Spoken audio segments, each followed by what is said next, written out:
I'm Mark Dresner, and this is the Research Insider, a special interview series featuring experts and thought leaders in market research, consumer insights, and media intelligence.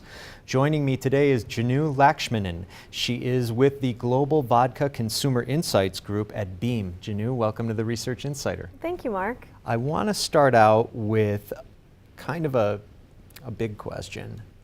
What keeps you up at night? I think that the biggest problem in research right now is we're supposed to understand consumers and we're supposed to be the voice of the consumer, yet we don't speak to them in the way they want to be spoken to. Mm-hmm. We often find ourselves with 2-hour surveys and in an antiquated format.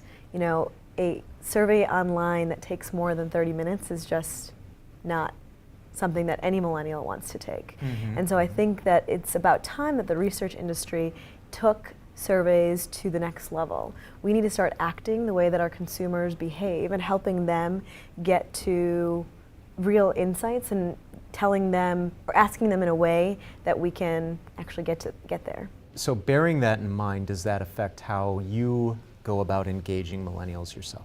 Yes. So in my current job, we've done a lot around communities and engaging them as online communities. So it's less about the survey itself, it's more about hearing what's going on in their life. They send us pictures. The millennials, more than any other generation, want to be heard.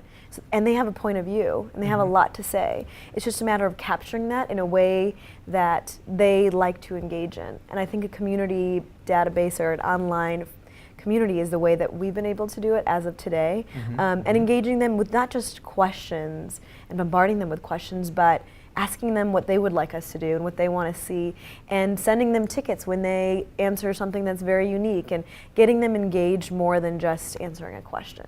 I like to combine a lot of different experiences to make it even better than it was before. And so it's not just about going to the movie, it's going to the IMAX and 3D movies. It's about experiencing something at the elevated level. And so to do that, I think our research industry needs to take the research experience to the next level. And that can be anything from the 3D experiences of shopping, turning it into a game. There's lots of ways to engage them, but if we don't do that, I think we're going to lose them and won't understand who they are. What are, if you had 3 tips, for example, for someone to think about as a researcher when they're thinking about engaging millennials, what would those 3 pieces of advice be? First one would be get to know millennials. So go out, get like away from your desk and away from the computer and actually go talk to millennials. I think Consumer Connect with this group of millennials is really important because they are different. And if you aren't a millennial, and even if I am a millennial, which I am, I still go out into the field and really get to know these people because men are different from women and millennials differ from age. So you can be 30 and a millennial, but you can also be 19, and there's a big age gap there. And so to understand those differences, I think it's really important to take a step back and go out and enjoy a drink with them if they're old enough and understand who they are and what makes them tick. Okay. So that'd be the first one. The second one would be try to do what they're doing.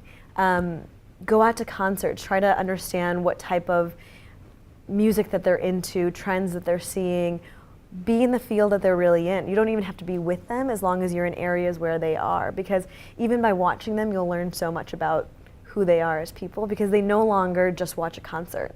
They are tweeting, they are Facebooking, they are Snapchatting that concert, and it's all happening in real time immediately. And so how do you understand that consumer when they're so hyper-connected? It's something that you really have to engage in, otherwise you'll be left behind. Yeah. And the third one is, honestly, social media. And if you aren't part of what's happening in social media, you already are very, very far behind. And I know everyone says that. And it's not about watching other people on social media, it's actually engaging yourself. I know lots of people not in the millennial age range that involve themselves, even our CMO involves himself into the world of Twitter and Facebook, and he posts and he talks about things and he has a lot of followers.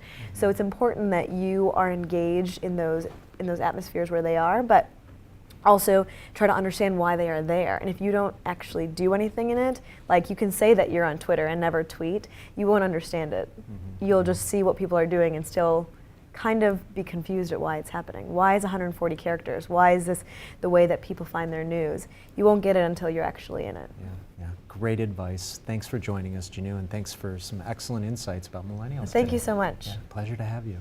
And on that note, that concludes this episode of the Research Insider. I'm Mark Dresner, and you just heard the Insight Scoop.